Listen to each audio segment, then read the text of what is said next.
La société civile Congo Pays, par le biais de son coordonnateur Babi Lumingo, a organisé une deuxième phase de formation en observation électorale ce mercredi 2 mars 2022 dans l'une des salles de la paroisse Notre-Dame d'Afrique, située dans la commune d'Elemba.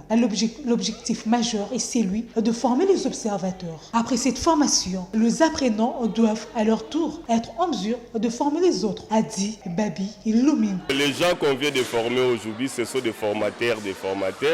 Et dans leur tour, ils vont aller former d'autres membres des ASBEL partout dans toute l'étendue de la République pour avoir des observateurs dans tous les bureaux de vote aux élections de 2023. Madame, vous savez,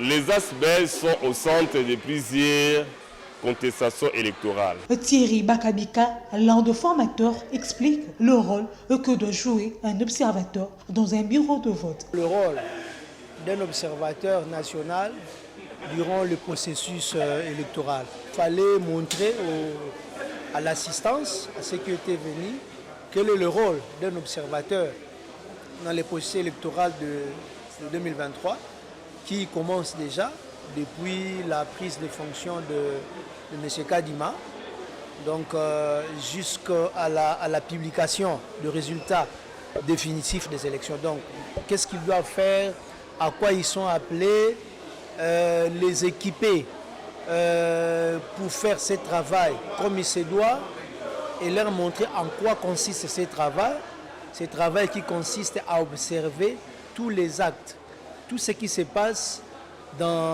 pendant cette période de processus jusqu'au résultat des élections. Il faut noter que la société civile Congo Pays demande aux observateurs des élections de 2023 de travailler comme il se doit, c'est-à-dire de manière rigoureuse